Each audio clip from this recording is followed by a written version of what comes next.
Did you know that one man's military innovations completely reshaped the landscape of Southern Africa? His name was Shaka, and his story is one of ambition, innovation, and lasting legacy. We journey to the heart of South Africa to uncover the life and impact of Shaka Zulu. Born in the late 1780s, Shaka was the illegitimate son of Senzangakona, chief of the Zulu clan. His early life was marked by hardship and exile. Shunned by his father and facing constant ridicule, Shaka and his mother, Nondi, endured years of wandering and poverty. These difficult years forged a resilient spirit in the young Shaka, a spirit that would later define his reign. This period of hardship wasn't without its benefits.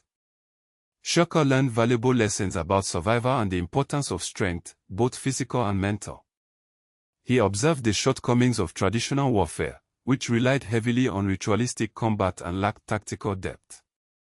It was during this time, while serving in the army of the Mtetwa kingdom under Dingiswayo, that Shaka began to develop his revolutionary military ideas. Dingiswayo, a progressive leader, recognized Shaka's potential and encouraged his innovations.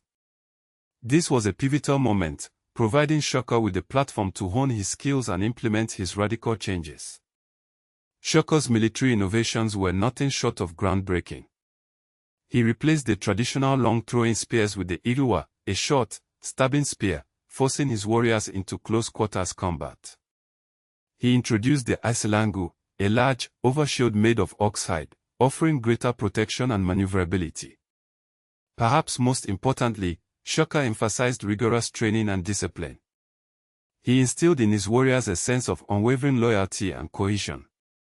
His regiments, known as impis, were organized into age-based groups, fostering a strong sense of camaraderie and competition. He drilled his soldiers relentlessly, pushing them to their physical and mental limits. This intense training regime transformed ordinary men into formidable fighting machines. When Dingiswayo died, Shaka seized the opportunity to claim the Zulu chieftaincy. He quickly consolidated his power, eliminating any rivals and establishing himself as the undisputed leader. With his military machine in place, Shaka embarked on a campaign of expansion, conquering neighboring clans and incorporating them into his growing empire. The Zulu kingdom, under Shaka's rule, became a dominant force in the region. His military prowess was unmatched, and his strategies were both cunning and ruthless. He instilled fear in his enemies and inspired unwavering loyalty in his followers. Shaka's reign was not just about military conquest, he also implemented significant social and political reforms. He centralized power, breaking down traditional clan structures and replacing them with a unified Zulu identity. He redistributed land and resources, ensuring that all members of society benefited from the kingdom's prosperity. He also introduced a system of meritocracy, allowing talented individuals to rise through the ranks regardless of their social origin. The rapid expansion of the Zulu kingdom inevitably led to conflict with other groups, including European settlers. The British, who were expanding their colonial presence in southern Africa, viewed Shaka's rising power with suspicion and alarm. The Zulu warriors, armed with their spears and shields, posed a formidable challenge to the British army, equipped with firearms. The Anglo-Zulu War of 1879, fought after Shaka's death, demonstrated the Zulus' fierce resistance to colonial rule. Despite their eventual defeat, the Zulus earned the respect of their enemies and left a lasting mark on the history of southern Africa. Shaka's reign, though transformative, was also marked by brutality and bloodshed. He was known for his ruthlessness and his willingness to use violence to achieve his goals. His methods, while effective, were often seen as cruel and excessive. Internal strife and political intrigue eventually led to Shaka's assassination in 1828. He was murdered by his half-brothers, Dingane and Mangana, who sought to seize power for themselves.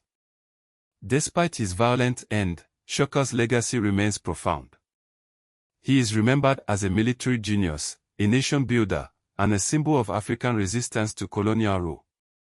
His military innovations revolutionized warfare in southern Africa, and his political reforms laid the foundation for a unified Zulu nation. Shaka's impact extends far beyond the borders of South Africa. He is celebrated throughout the African diaspora as a symbol of strength, resilience, and African pride. His story continues to inspire generations of people who are fighting for freedom and justice. However, Shaka's legacy is not without its controversies. Some historians criticize his methods, pointing to the violence and bloodshed that characterized his reign. Others accuse him of being a ruthless tyrant who oppressed his own people. Despite these criticisms, Shaka's significance as a historical figure cannot be denied. He was a complex and multifaceted individual who left an indelible mark on the history of Africa. His story serves as a reminder of the power of leadership, the importance of innovation, and the enduring human spirit. The story of Shaka Zulu is a testament to the power of one individual to shape the course of history. His military genius, his political reforms, and his unwavering determination transformed Southern Africa forever. His legacy continues to inspire and provoke debate, reminding us of the complexities and contradictions of the past. He was, without a doubt, a true African icon.